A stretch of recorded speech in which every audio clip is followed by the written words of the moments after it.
یاد رکھیے گا کہ انسان اللہ تبارک و تعالیٰ نے اسے کان دیے ہیں تو وہ کچھ سنے گا بھی، اللہ نے اسے آنکھیں دی ہیں تو وہ کچھ دیکھے گا بھی، رب تعالیٰ نے اسے زبان دی ہے تو وہ کچھ بولے گا بھی، اللہ نے اسے ذہن دیا ہے تو کچھ نہ کچھ وہ سوچے گا بھی۔ یہ جتنے اعضاء اس کے ان میں حرارت ہے، ان میں تازگی ہے، تو یہ سارے اعضاء کچھ نہ کچھ کرتے بھی رہتے ہیں۔ اگر وجود کے اعضاء اپنا کام صحیح طریقے سے کریں گے تو اجر پائیں گے، ورنہ قرآن مجید نے کہا ہے کہ آنکھوں سے بھی سوال ہوگا، کانوں سے بھی سوال ہوگا، زبان اور دل سے بھی پوچھا جائے گا۔ یہ ساری چیزیں صبح قیامت ان سے سوال جواب کیا جائے گا۔ یہ اعضاء جتنے ہیں یہ کچھ نہ کچھ کریں گے۔ میرے رب کریم نے نبی پاک صلی اللہ تعالیٰ علیہ وآلہ وسلم کی محبت ہم پہ ضروری قرار دے کے پتہ ہے ہمارے اعضاء کی ڈیوٹی کیا لگائی ہے؟ اس نے کہا تم اس طرح کیا کرو، جب دیکھا کرو نا تو محبوب کے جلوے دیکھنے کی کوشش کرو، اور جب تمہارا سننے کو دل کرے تو مدینے والے کی بات سنا کرو، اور جب تمہارا بولنے کو دل کرے تو پھر میرے محبوب کی نعت پر بات کرو۔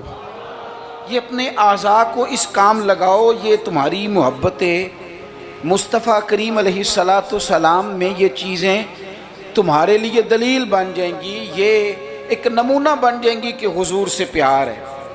نبی پاک علیہ السلام کا ذکر میری اور آپ کی نعت کا، تعریف کا محتاج نہیں۔ کیوں کہ رب فرماتا ہے وَرَفَعْنَا لَكَ ذِكْرَكَ، اے محبوب ہم نے آپ کے لیے آپ کے ذکر کو بلند کر دیا ہے، ہم نے آپ کے لیے آپ کے تذکرے کو بلند کر دیا۔ تو جن کے ذکر کو اللہ نے بلندی دے دی ہے اس پر کوئی شاعر نعت نہ بھی لکھے، کوئی اچھا نعت خواہ نعت نہ بھی پڑھے، معاذ اللہ کوئی مجمع نعت سننے نہ بھی آئے، تو حضور کا ذکر تو اللہ نے بلند کر دیا ہے۔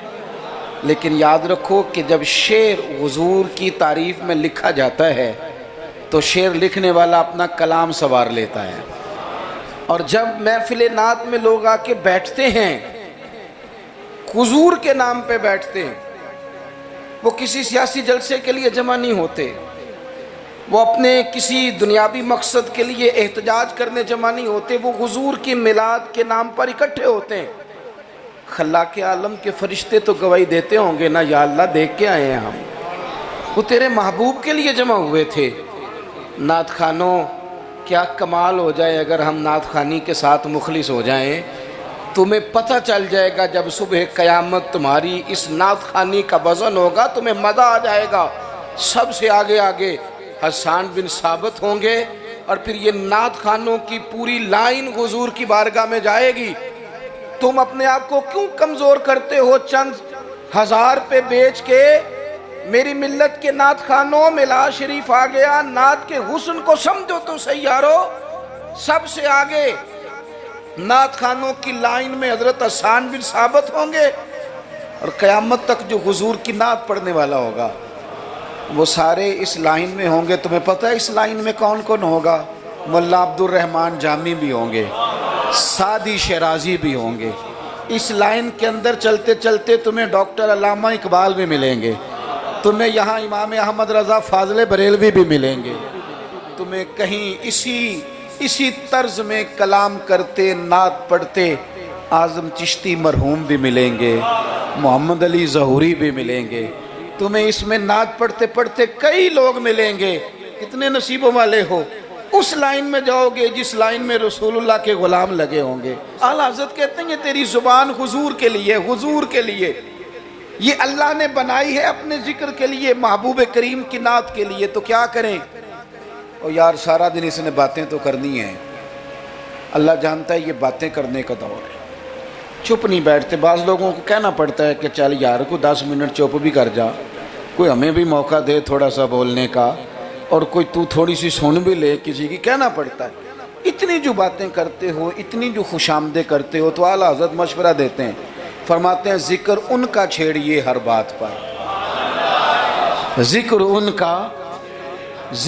کا چھیڑیے ہر بات پر، بات شادی کو ہو تو حضور کا ذکر چھیڑ دو کہ نبی پاک کا شادی کا طریقہ کیا ہے، حضور نے یہاں کیا ہمارے لیے طریقہ مبارکہ چھوڑا ہے، ذکر ان کا چھیڑیے ہر بات پر۔ تو اگر ذکر بچے کے عقیقے کا ہو تو دیکھ لو حضور نے ہمارے لیے کیا سنت چھوڑی ہے، اگر یہاں موقع تجارت کا ہو تو دیکھ لو نبی پاک نے تجارت کے معاملے میں کیا احکامات دیے ہیں، اگر موقع ہو زندگی میں آزمائش کا تو پھر بھی دیکھ لو حضور کا کیا یہاں ہمارے لیے طرز حیات ہے، اور اگر موقع ہو اللہ کی دی ہوئی نعمت کا تو پھر بھی دیکھو کہ حضور کے نقوش راہ کیا ہیں۔ بس اپنے آپ کو ہر وقت حضور کے خیال میں گم کر لو۔ فاضل بریلوی کا مشورہ ہے، وہ کہتے ہیں ٹھوکریں کھاتے پھرو گے ان کے در پہ آ پڑو، ورنہ تو ٹھوکریں ہیں زمانے کی، لوگوں کی تعریف کتنی کو کرو گے، کتنی کو تھکا دیں گے تمہاری زبانیں، حضور کی تعریف کرو، ٹھوکریں کھاتے پھرو گے ان کے در پہ آ پڑو۔ قافلہ تو اے رضا اول گیا آخر گیا، حضور کے دروازے پہ آؤ، نبی پاک کی تعریف کرو اور پھر حضور کی تعریف سنیں۔ میں بڑے درد کے ساتھ ایک بات عرض کروں، میں بڑے درد کے ساتھ دکھی دل کے ساتھ ایک بات عرض کروں، میلاد کی محفلوں میں غریب لوگ رہ گئے۔ وہ امیرو، تم سیاسی جلسوں میں بڑے شوق سے جاتے ہو، تمہاری پجارو بھی جاتی ہے، اس پر کسی سیاستدان کا فوٹو بھی لگاتے ہو، جھنڈا بھی لگاتے ہو، بڑے خرچے کرتے ہو، جیبوں سے پیسے لگاتے ہو۔ کیا عجیب تمہاری منطق ہے، جس محبوب کے صدقے رب نے تمہیں سارا کچھ دیا ہے، اس محبوب کریم علیہ السلام کی محفل آئے تو وہ غریبوں کے حصے میں آتی ہے، وہ کمزوروں کے حصے میں آتی ہے، اور تم جا کر کے چرچے کرتے ہو ان کے۔ یاد رکھنا، سمجھ لینا، دنیا کا سب سے خوش قسمت شخص وہ ہوتا ہے جسے اللہ اپنے محبوب کی غلامی کے لیے پسند فرما لیتا ہے۔ یار اس طرف تم توجہ ہی نہیں کرتے۔ حضور کا ذکر سنو، ذوق سے نعت سنی جائے۔ نعت نہ پڑھنے سے زیادہ سننے سے تعلق رکھتی ہے۔ نعت خواں اللہ کے فضل سے بڑے ہیں، ہمارے اس شہر میں بڑے بڑے اچھے نعت خواں آپ کو مل جائیں گے، بڑے ہیں لیکن نعت سننے والے۔ چلیں ناراض کسی نے ہونا ہے تو وہ ہو جائے، جو بڑی بڑی محفلیں کرانے والے لوگ ہیں ان میں سے بھی اکثر احباب ایسے ہیں جنہیں محفل کرانی آتی ہے، نعت سننی نہیں آتی۔ محفل کرانا اور ہے، نعت سننا یہ سننا ایک کمال ہے۔ اب میں جو اگلی بات کروں گا وہ شاید آپ کے لیے اور زیادہ خوشی کا باعث بنے۔ نعت پڑھتے صحابہ تھے، سنتے مدینے والے محبوب۔ آپ سننے کا درجہ تو دیکھیں نا، کتنا معاملہ منفرد ہے۔ حضور کے ذکر کو سننا، نبی پاک کی بات کو، یہ منافقوں کا طریقہ تھا کہ حضور کی بات جب ہوتی تھی، نبی پاک جب بات کرتے تھے تو وہ کھیل کود میں لگ جاتے تھے، حضور کی بات نہ سنتے، سننے نہ دیتے تاکہ کسی پہ اثر نہ ہو جائے۔ مومن کیا کرتا ہے؟ اعلیٰ حضرت فاضل بریلوی یہاں بھی سبق پڑھاتے ہیں، وہ کہتے ہیں عرش پہ تازہ چھیڑ چھاڑ، ابھی تازی باتیں چھڑی ہیں نبی پاک کی عرش پہ، ابھی فرشتوں نے نیا کلام چھیڑا ہے حضور کا۔ کہتے ہیں عرش پہ تازہ چھیڑ چھاڑ اور فرش پہ طرفہ دھوم دھام۔ وہاں حضور کا ذکر چھڑا ہوا ہے اور یہاں تو دھوم مچی ہوئی ہے، غلاموں نے مچائی ہے۔ عرش پہ تازہ چھیڑ چھاڑ، فرش پہ طرفہ دھوم دھام، بس کان جدھر بھی لگا یہ تیری ہی داستان ہے۔ میں عرض کروں، ادھر دیکھو میری طرف، میری ملت کے جوانوں، ہماری زندگیاں کمزور ہیں، ہمارے ذمہ بڑے سارے حقوق ہیں، بوڑھے ماں باپ کے جھریوں والے چہرے ہمیں بڑا پریشان کرتے ہیں۔ کئی گھروں میں بہنیں ہیں، وہ آتے جاتے ان کے دوپٹے کا وقار برقرار رہے، یہ ہمارے دلوں میں خواہشات چمکتی ہیں۔ بیٹی چھوٹی سی بھی آنگن میں دوڑ رہی ہو تو باپ نہ چھوٹی بیٹی دیکھ کے بھی کہتا ہے اللہ نصیبہ اچھا کر دو، اللہ اس پہ رحمت کرنا۔ اسے زمانے کی ہمارے ذمہ ڈیوٹیاں ہیں، ان ڈیوٹیوں کے لیے نا ہم اپنے گھر سے نکلے ہوئے ہیں۔ کوئی مزدوری کرتا ہے، کوئی محنت کرتا ہے، کوئی ادھر جاتا ہے. اس رستے میں نا ہمارا کئی لوگوں سے واسطہ پڑتا ہے. کچھ ہم سے اپنے قصیدے پڑھواتے ہیں، کچھ تعریفیں کرواتے ہیں، کئی جھوٹ بلواتے ہیں. کئی کہتے ہیں تو یہ والا کام کر پھر نوکری مل جائے گی. کئی کہتے ہیں تو میرے ساتھ لگ جا، تو کہہ کہ میں بڑا اچھا آدمی ہوں تو شاید میں تجھے کسی یورپ کے ملک کا ویزا دلا دوں. یہ جھوٹے ہیں سارے، یہ جھوٹی تعریف کرائیں گے، تیری زبان کو دھوکے کا عادی کر دیں گے، تیرے مزاج کے اندر ایسی چیزیں بھر دیں گے جو تیرے لیے نقصان کا باعث ہوں گے. یہ تجھے پتلی کا تماشا بنا دیں گے، ریموٹ کنٹرول بنا دیں گے. یہ دنیا تھکا مارتی ہے، یہ اتنا دیتے نہیں جتنا پریشان کرتے ہیں. یاد رکھو یہ ساری چیزیں دھوکہ ہیں. دنیا میں ایک دروازہ ایسا ہے جس کی تعریف کرو نا تو دنیا بھی آخری حد تک ملتی ہے، اور آخرت میں تو خدا پھر فضل ہی بڑا فرمائے گا. اور وہ دروازہ ہے مدینے والے محبوب کا، وہ نبی کریم کا دروازہ ہے. حضور کی جو تعریف ہے نا، جو نبی پاک کی چوکھٹ کی تعریف کرنے والے ہیں، حضور کے دروازے کی جو تعریف کرنے والے ہیں نبی پاک کی، ان میں سادے سادے لوگ بھی ہیں. مجھے نہیں پتا کہ زیادہ سریلا نعت خواں کون ہے، مجھے نہیں پتا آج کل زیادہ ریٹ کس کا ہے، میں نہیں جانتا. لیکن ایک بوڑھی سی اماں مدینہ شریف میں، سادی بالکل اور ان پڑھ بھی جملے پنجابی کے بھی ٹھیک نہیں ادا کرنے آتے. میں حضور کی بارگاہ کی حاضری دے کے آ رہا تھا تو بالکل باہر نہ مسجد نبوی شریف کے جنگلے سے باہر نکل کے وہ بوڑھی اماں، سادے سے کپڑے، پنجاب کی تھی، کسی گاؤں کی تھی، اور عمر بھی بہت زیادہ تھی.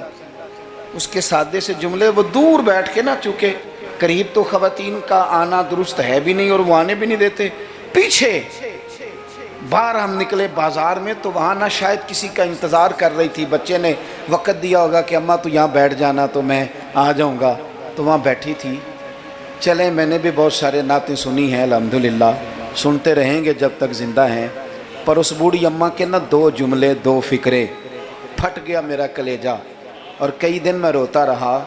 وہ اپنے لب و لہجے میں نا، اپنے انداز میں، سادے کپڑے اس کے اور سادہ اور پرانا دوپٹہ، اور زمین پہ اسی طرح بیٹھی تھی جس طرح غریب لوگ بیٹھ جاتے ہیں روٹی کھانے کے لیے، مزدور بیٹھ جاتے ہیں. پتہ کیا کہہ رہی تھی؟ نعت کیا پڑھ رہی تھی؟ کیا اس کا انداز تھا نعت پڑھنے کا؟ وہ کبھی دیہاتوں میں سادی عورتیں جس طرح بات کرتی تھی، ہماری بوڑھی مائیں اس طرح وہ بات کر رہی تھی، اور اشارے کر کے نا مدینے کے در و دیوار کی طرف اپنا مزہ پورا کر رہی تھی. کہہ رہی تھی ویکھو نہیں ویکھو. اس کا لہجہ ہے، ادھار لے کے بات کر رہا ہوں، اس کا لہجہ ہے، اس کی بات ہے. اور شعر میں وزن کیسا ہے اور جملے کی ترتیب کیسی ہے یہ شاعر بتائیں گے. مجھے تو لطف آیا تھا تو میں بات آگے نقل کر رہا ہوں. وہ کہہ رہی ہے اور وہ مطلب عوام کو متوجہ نہیں کر رہی، وہاں تو ہے ہی کوئی نہیں، اکیلی بیٹھی ہے، اپنا ذوق پورا کر رہی ہے. اور لگتا ہے کہ وہ نا، مجھے یوں لگتا ہے کہ جیسے نا وہ حور و غلمان کو متوجہ کر کے کہہ رہی ہے، اور اس کی آنکھوں میں آنسو ہیں.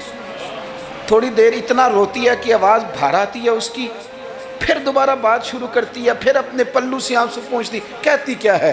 کہتی ہے ویکھو نی ویکھو کڈے کرم کمائے سوں، میرے جے گندے مندے بھی در تے بلائے سوں. اب ویکھو نہیں ویکھو، ویکھو نہیں ویکھو کڈے کرم کمائے سوں، اب میرے جے گندے مندے بھی در تے بلائے سوں.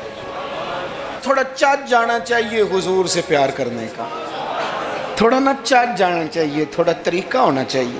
اس کے لیے مہنگی محفل کی ضرورت نہیں، اس کے لیے ذرا ذوق کی ضرورت ہے. اس کے لیے میرے پاس نا، میں چھوٹا آدمی ہوں لیکن کم از کم 100 مجھے روز پیغام ملتے ہوں گے کہ پیر صاحب ٹائم چاہیے، پیر صاحب ٹائم. اب تو میں کئی دفعہ اتنا مجبور ہو جاتا ہوں کہ سوچتا ہوں یار میں چھوٹا آدمی ہوں، یہ مثلاً کیا کس حد تک انسان جو ہے وہ چلے گا. فجر کے بعد میں نے بیان کیا، زور سے پہلے میں نے بیان کیا، زور کے بعد میں نے بیان کیا، ابھی بھی میں بیان کر رہا ہوں. پر میں اپنی حیاتی تو قربان جاواں، میری تے محمد محمد پکیندے گزر گئی. ہے بڑا مزیدار کام. بڑے لوگ ٹائم لینے آتے ہیں، بڑی بڑی سفارشیں، کہتے ہیں انٹرنیشنل ہماری محفل ہے، انٹرنیشنل محفل ہے، فلانا بھی آیا، فلانا بھی آیا، فلانا بھی آیا، اتنے عمرے کے ٹکٹ، اپنا اپنا ذوق ہے، یہ بھی اچھے لوگ ہیں، کمال بات ہے۔ ایک دور سے جنوبی پنجاب سے بوڑھے بابا جی آئے، ان کو نہیں زیادہ، یہ بڑے سلیقے سے لوگ آتے ہیں، سفارشی رکے بھی لے آتے ہیں، اور بھی بڑی چیزوں کا پتہ ہوتا ہے، کس اینگل سے جائیں گے تو کام بنے گا، سارا سلیقہ آتا ہے۔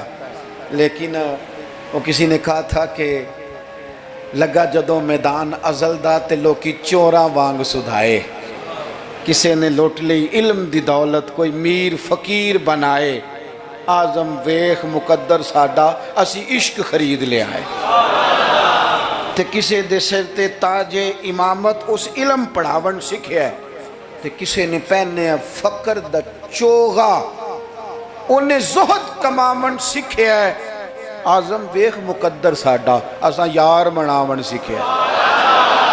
اپنے اپنے نصیب کی بات ہے۔ وہ بڑے لوگ آتے ہیں، میں آپ کو جو بات جہاں آپ کو کھڑا کرنا چاہتا ہوں وہاں آئیے گا۔ ایک سادے سے بزرگ سے، سیدھے سادے تھے، کندھے پہ رومال رکھا، جمعے والے دن میں گزر رہا تھا تو میرے کان میں ہلکی ہلکی بات، پریشرائز کر کے نہیں، کہنے لگے پیر صاحب جدوں بھی ٹائم ہوئے نا، مہینے نو، چون نو، چھیاں نو، سال نو، دو نو، یہ انداز ہے، جدوں بھی ٹائم ہوئے نا تو ایک چھوٹی جی محفل کرنی، میں ماڑا بندہ جے، تھوڑی جی میری تنخواہ ہے، میں کمیٹی پائی یار مہینے پیسے رکھنا، جدوں تھوڑے کٹھے ہو جان تے سونے دا میلاد کردہ۔ بڑی بڑی میں نے تقریریں سنی ہیں، بڑے بڑے باز سنے ہیں، حضور کی محبت پہ کلام سنے ہیں، مزہ آ جاتا ہے، لیکن یہ بھی کلام تھا حضور کی محبت کا۔ میں نے پلٹ کے نہ سر سے لے کر پیر تک وہ بابا دیکھا، اس کے نقش و نگار دیکھے، اس کے لبوں کی سادگی دیکھی، اس کا لہجہ دیکھ کے میں نے کہا چاچا جی تسی ٹائم چھڑو، دسو جلسہ کدن کرنا ہے؟ کیوں؟ اس لیے کہ یہاں محبت ضروری ہے، پیار ضروری ہے، یہاں وفا دیکھی جاتی ہے، یہاں دل کا جذبہ دیکھا جاتا ہے۔ بارگاہ رسالت مآب میں نہ لفظوں کے تراشے، نہ تیری آواز کا ترنم، نہ تیرا جھومنا، نہ تیرا تڑپ آنا، نہ تیرا محفل میں سچا جھوٹا وجد کرنا، ان میں سے کوئی چیز قابل قبول نہیں۔ وہاں تو دیکھا جاتا ہے تیرے سینے میں میرے محبوب کی محبت کتنی ہے، اور وہ محبت ہونا ضروری ہے، وہ محبت ہونا ضروری ہے، قریب ہونا بھی ضروری نہیں، وہ محبت ہونا ضروری ہے، سامنے ہونا بھی ضروری نہیں۔ محبت تگڑی ہو، خالص ہو، رسول اللہ صلی اللہ علیہ وسلم کو ٹوٹ کے چاہا جائے، اگر غلام حضور تک نبی نہ پہنچ سکے تو نبی پاک مولا علی اور فاروق اعظم رضی اللہ تعالی عنہما کو جبہ دے کے کہتے ہیں جا کے میرے اویس کرنی کو پہنچا دینا۔ جو چیز ضروری ہے اس پر توجہ دیں، اپنے سارے وجود کو حضور کی محبت میں ڈھال لیں، نبی کریم سے پیار کریں، اور اپنی روزمرہ کے معاملات میں ہر جگہ آپ صرف طلاق کا مسئلہ ہی جا کے مولوی صاحب سے پوچھتے ہیں، آپ صرف یہی پوچھتے ہیں کہ جناب وہ فلانی چیز جو ہے وہ ہم نے ناراض نہیں ہونا، یعنی ہر مرد نے یاد کر لیا ہے کہ 4 شادیاں جائز ہیں، تو میں کہتا ہوں اس کے علاوہ بھی بڑا کچھ جائز ہے، کہ صرف یہی آپ کو ایک مسئلہ آتا ہے کہ شریعت میں 4 شادیاں جائز ہیں، اور بھی بڑا کچھ جائز ہے وہ آپ نہیں کرتے، یہی اپنی مرضی کی چیز یاد رکھنی ہے۔ کبھی جا کے مولانا سے ہر بات پوچھو، ان سے پوچھو مولانا دکان ڈالنے لگو میرے مدینے والے کا طریقہ کیا ہے، یہ بھی ذکر رسول ہے۔ آپ اپنے علامہ صاحب سے، خطیب صاحب سے پوچھیں کہ رب نے مجھے بیٹا دیا ہے، نام کس طرح رکھوں، میں اس کے سار کے بال کس طرح اترواؤں، عقیقہ کس طرح کروں، مجھے بتائیں۔ یہ بھی تو حضور کی سنت ہے، یہ بھی تو ذکر رسول ہے۔ آپ کو میرے بھائی کل والے دن اگر حضور کی نعت یاد آ رہی ہے تو بیٹے کی مہندی والے دن کیوں حضور کی یاد نہیں آتی؟ ہر مقام پر نبی پاک کا تذکرہ، اور شوق سے اور ذوق سے اور تڑپ سے اور کیفیت کے ساتھ، خالی نعرے نہیں۔ کچھ جگہیں ایسی ہوتی ہیں جہاں بندے کی باڈی لینگویج بھی بتاتی ہے، لفظ ساتھ نہ بھی دیں اس کا وجود بتاتا ہے کہ اسے پیار ہو گیا حضور سے، اس کی طبیعت بتاتی ہے۔ آپ دیکھیے ہمیں کتابوں میں ملتا ہے سیاستہ کی صحیح روایات میں کہ یہودیوں کا ایک بچہ تھا، وہ چھوٹا بچہ تھا، وہ کوئی لمبی چوڑی بات کرنے کی پوزیشن میں نہیں تھا، بس آ کے نا حضور کے سامنے کھڑا ہو جاتا. اور شارحین کہتے ہیں زیادہ پتہ وہ ڈیوٹی کیا کرتا تھا، بس محبوب کا چہرہ دیکھتا رہتا تھا، بس دیر تک نہ حضور کو دیکھتا رہتا.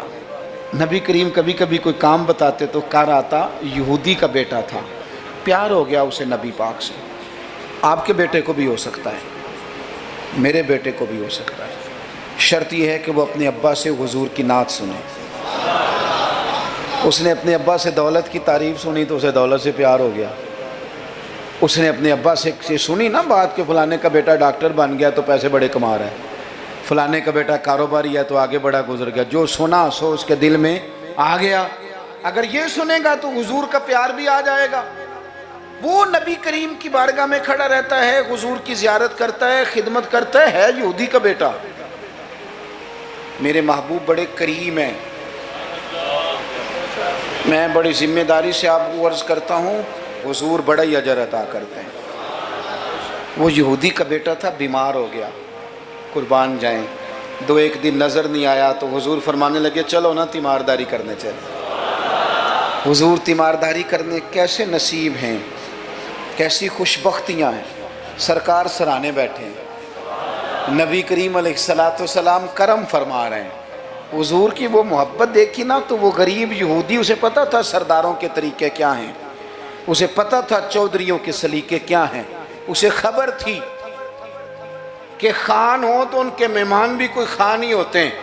انہیں خبر تھی کہ عام لوگوں کا طرز حیات کیا ہے.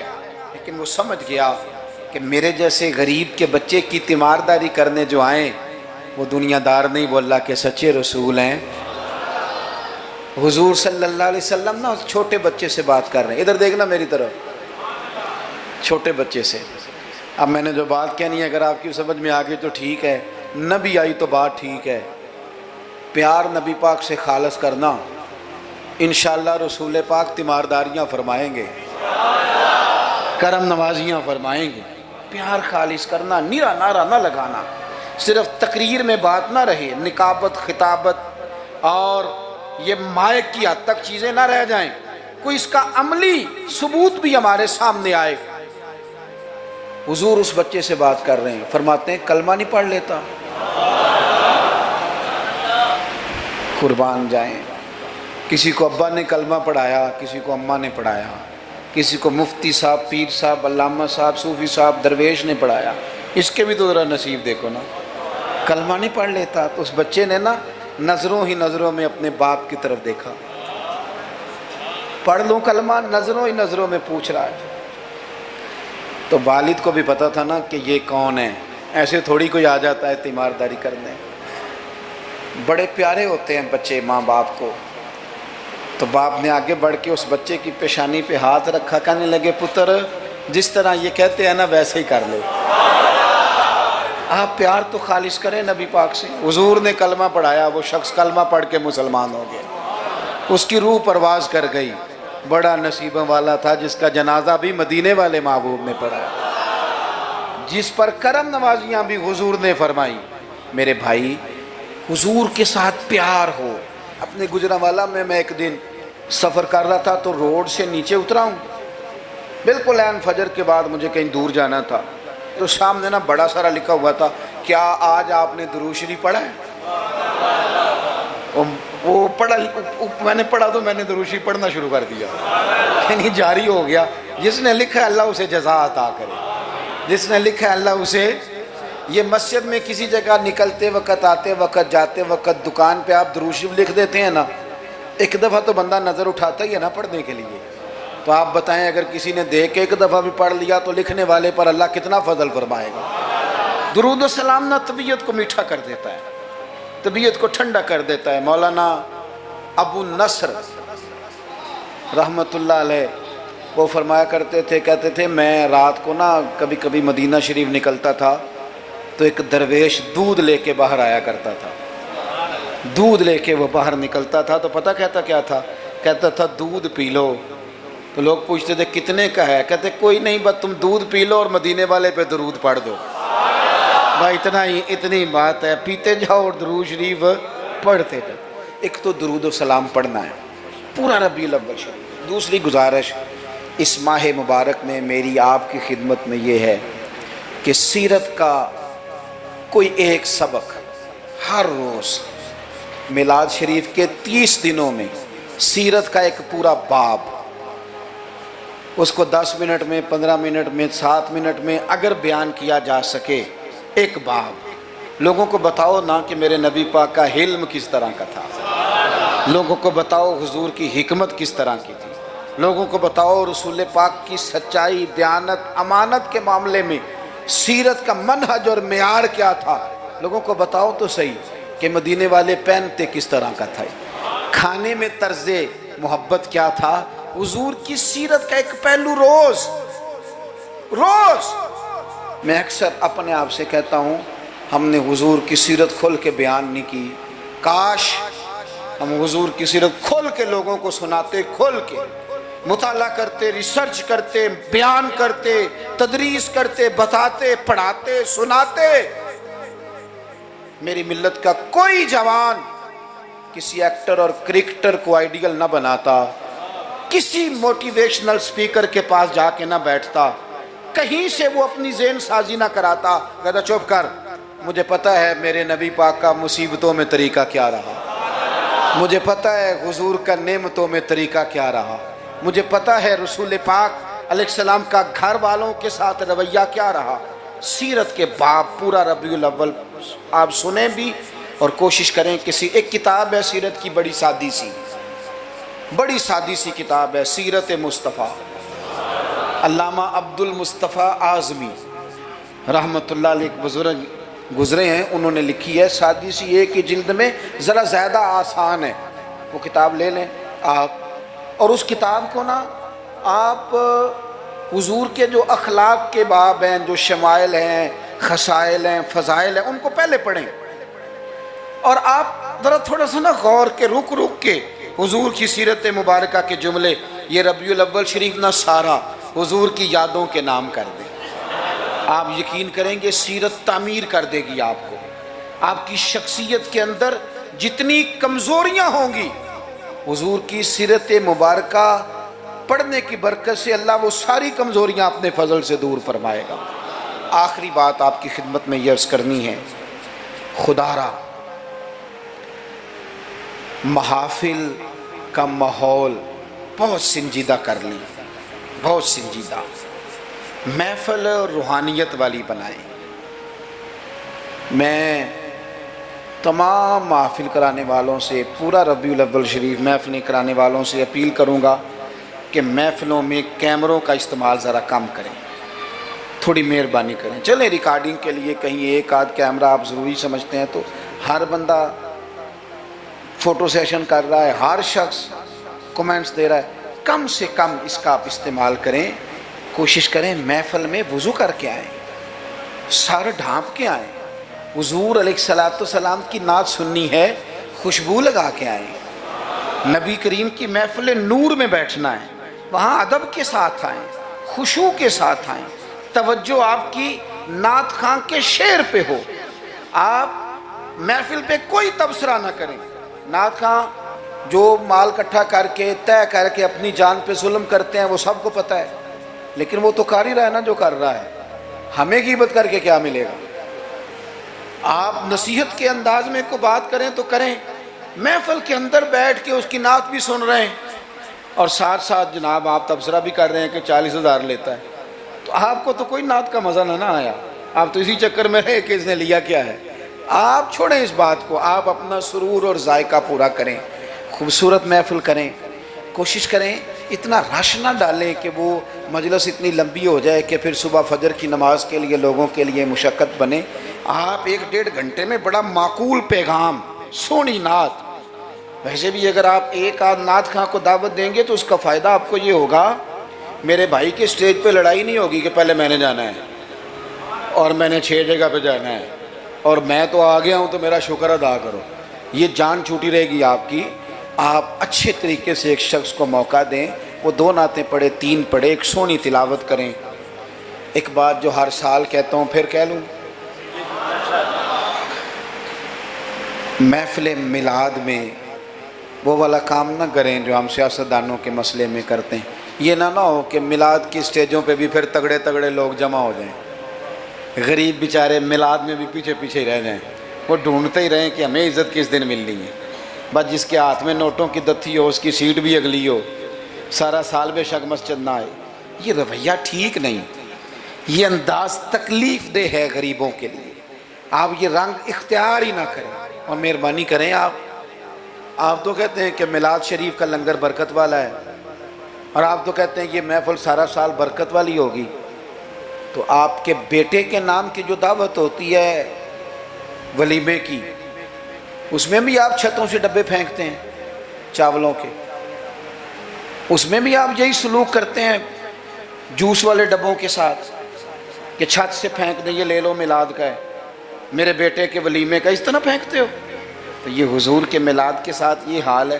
آپ وہاں بھی آپ نے ناراض نہیں ہونا، میں آپ کو چونکہ میں روز جاتا ہوں تو میں حقیقت بتا رہا ہوں۔ چودھریوں کے لیے، خاص لوگوں کے لیے سونے دسترخوان، اعلیٰ غذائیں چن دیں آپ نے، اور جناب وہ جو غریب طبقہ بیچارہ آیا تھا اس کو چھاپروں میں چاول پھینک دیا آپ نے۔ چے مانا دارت، اگر یہ لنگر میلاد کا ہے چاول والا، یہ اگر غریب کے گلے سے اتر جاتا ہے تو نعت خواہ کے گلے سے بھی اتر جائے گا، پیر صاحب کے گلے سے بھی اتر جائے گا۔ کوئی اتنی مصیبت والی بات، ایک جیسا لنگر، یہ کیا بات ہوئی؟ بزرگوں کے نام کا جو لنگر سادہ ہو وہ مرید کھائیں۔ اور جناب وہ اقبال نے کہا تھا کہ مرید بیچارے کو میسر نہیں مٹی کا دیا بھی، اور گھر پیر کا بجلی کے چراغوں سے ہے روشن یہ رنگ۔ آپ عشرت قدوں میں رہیں، اور آنے والا اس کو سڑک پہ بھی سونے کی جگہ نہ ملے۔ یہ حضور کا میلاد ہے، آپ طے کر لیں کہ رسول پاک نے بتایا ہے کہ جس پلیٹ میں روٹی ابو بکر صدیق کھائیں گے اسی میں بلال حبشی بھی کھائیں گے۔ یہ طے کیا ہے میرے رسول پاک نے۔ ملت کے جوانوں طے کرو حضور کے میلاد پر کہ جس پلیٹ میں کھانا فاروق اعظم نے کھایا ہے اسی میں کھانا حضرت عامر بن فہیرہ نے بھی کھایا ہے، اسی میں سلمان فارسی نے بھی کھایا ہے، صہیب رومی نے بھی کھایا ہے۔ ایک ہی صف تھی۔ اگر حضرت ابو ذر غفاری کے منہ سے نکل گیا جناب بلال کے لیے کہ او حبشن کے بیٹے، تو نبی پاک نے کہا کہ ابو ذر تو چودھریوں کا پتر ہے، تیری بڑی شان ہے، بندہ بھی بڑا سچا ہے، بڑی عظمتوں والا ہے، پر جتنی شان تیری ہے بلال کی بھی اتنی ہے، کرنا معذرت۔ تو سیدنا ابو ذر غفاری نے پھر حضرت بلال کے آگے لیٹ کے کہا تھا اب حالات بدل گئے ہیں، اب غریبوں کی غربتیں بازاروں میں رولی نہیں جائیں گی، اب مدینے والے کا دور ہے، یہ وہ دور ہے جس میں عزت ہی عزت ہے۔ فرمایا اب اپنا پیر اٹھا اور میرے سینے پہ رکھ، میں بتاؤں کہ تھے تو آپ حبشن کے بیٹے ہی، پر جب سے مدینے والے کا کلمہ پڑھ گئے ہیں ہم سب کے سردار ہو گئے۔ کم از کم آپ حضور کے میلاد کے نام کی محفل میں اتنا تو کریں کہ امیر غریب کی روٹی ایک جیسی کر دیں، ہو جائے گا؟ ہاں نہ نہیں کرتے، ہو جائے گا؟ یہ کم از کم اتنا تو کریں نا، آپ سادہ کریں چیزوں کو، اور غریبوں کو بٹھا کے نا، یہ بڑا کمال ہوگا۔ روز محفل ہونی ہے، سونا لنگر، صاف ستھرا، اور امیر روز ہی گوشت کھاتے ہیں۔ آپ جب بہترین گوشت ڈال کے کھانا پکائیں تو وہ بیچارہ غریب جو مزدوری کر کے آیا، جس کے بچے ہفتے کے بعد بھی گوشت نہیں کھاتے، وہ بھی ذرا اپنے تینوں بیٹے لے کے آئے، پلیٹ میں بیٹھ کے لنگر کھائے، اور اس کے دو بیٹے پوچھے ابا جی آج بڑا مزہ ہے روٹی کا، تو وہ کہے پتر آج میلاد مصطفیٰ ہے میرے نبی پاک، آج محفل ہے حضور کے نام کی۔ مجھے لگتا ہے کہ وہ 3 سال کا بچہ بھی منہ کے اندر بوٹی رکھے ہوئے بھی یاد کر لے گا کہ جب حضور کا میلاد ہوتا ہے نا پھر غریب امیر کٹھے بیٹھ کے کھانے کھاتے ہیں، یہ وہ یاد کر لے گا اور اسے ہمیشہ یاد رہے گا۔ آپ یقین کریں آج تقریر شکریر نہیں، موضوع نہیں، آج تو میں جذبات کا اظہار کر رہا ہوں، پہلی محفل میلاد میں حاضر ہوں، جذبات کا اظہار کر رہا ہوں اور آپ کو سبق دے رہا ہوں کہ پورا مہینہ کس طرح کر کے چلنا ہے۔ سونا ذکر کرنا ہے انشاءاللہ پورا مہینہ، اور سونی نعتیں پڑھنی ہیں انشاءاللہ، صبح و شام درود شریف پڑھنا ہے انشاءاللہ تعالی، اور انشاءاللہ تعالی مٹھائی کھانی بھی ہے، کھلانی بھی ہے انشاءاللہ، پورا لطف۔ مجھے ایک صاحب کہنے لگے، دلیلیں اپنی جگہ ہوتی ہیں، مجھے کہنے لگے ویسے آپ کے میلاد کے بارے میں جذبات کیا ہیں؟ آپ کے جذبات کیا ہوتے ہیں ربی الاول؟ میں بات ختم کرنے لگا ہوں. میں نے انہیں کہا کہ میں کسان کا بیٹا ہوں. میرے ابا جی نا کھیتوں میں کھاد بکھیرا کرتے تھے, کھاد کھلاری دی سی نا, تو وہ ایک طریقہ تھا ان کا کہ وہ نا لے کے نا پرنا رومال تو گلے کے ساتھ باندھ لیتے تھے, یوں پیچھے پیچھے یہاں باندھ لیتے تھے اور آگے سے اس کو پکڑ لیتے تھے, اس میں کھاد ڈال لیتے تھے, تو پھر اس میں سے نکالتے رہتے تھے اور کھیتوں میں. میں نے اس سے کہا کہ یہ جو تو کہتے ہیں نا کہ تیرا میلاد کے بارے میں جذبہ کیا ہے, تو میں نے کہا میرا میلاد کے بارے میں جذبہ یہ ہے کہ میرا دل کرتا ہے 12 ربیع الاول کو فجر پڑھوں اور وہ رومال گلے میں باندھ لوں, اس کے اندر مٹھائی ڈال لوں اور گلی گلی نکل جاؤں اور ہر ایک کے منہ میں لڈو ڈال کے کہوں کھا آج میرے نبی کا میلاد. میرا جذبہ ہے میلاد کے لیے, یہ میرا جذبہ ہے. کیوں؟ اس لیے کہ چمک تجھ سے پاتے ہیں سب پانے, میرا دل بھی چمکا دے چمکانے والے, تو زندہ ہے واللہ تو زندہ ہے واللہ, میرے چشم عالم سے چھپ جانے والے. اور پھر اعلیٰ حضرت فرماتے ہیں کہ تیرا کھائیں تیرے غلاموں سے الجھیں, ہیں منکر عجب کھانے غرانے والے. عجیب تماشا ہے, حضور کا کھا کے حضور کے غلاموں سے الجھتے ہیں. اے منکر عجب کھانے غرانے والے. اور کمال کر دی, کہنے لگے رہے گا یوں ہی ان کا چرچا, رہے گا یوں ہی ان کا چرچا, رہے گا یوں ہی ان کا چرچا رہے گا, وہ پڑے خاک ہو جائیں جل جانے والے. رہے گا یوں ہی ان کا پڑے خاک ہو جائیں جل جانے والے. اور پھر فرماتے ہیں کہ ان کی مہک نے دل کے گنچے کھلا دیے, وہ جس راہ چل دیے ہیں کوچے بسا دیے ہیں. ان کی مہک نے دل کے گنچے کھلا دیے ہیں, جس راہ چل دیے ہیں کوچے بسا دیے ہیں. اور کیا خوب کہا, فرمانے لگے فاضل بریلوی رحمت اللہ تعالی علیہ کہ میرے کریم سے گر قطرہ کسی نے مانگا دریا بہا دیے. اگر میں اپنے لفظوں میں سمجھانے کے لیے کہوں تو کہوں گا اس کی طرف جس نے مانگا تھا, اس کی طرف دریا بہا دیے ہیں, دربے بہا دیے ہیں. بھائی خوب حضور کا ذکر کریں, لیکن سنت کی, شریعت کی, دین کی مکمل پیروی کریں. اللہ کے حضور دعا کرتا ہوں جو کہہ سکا ہوں اللہ قبول, جہاں ہم بھول گئے اللہ ہم سے درگزر فرمائے.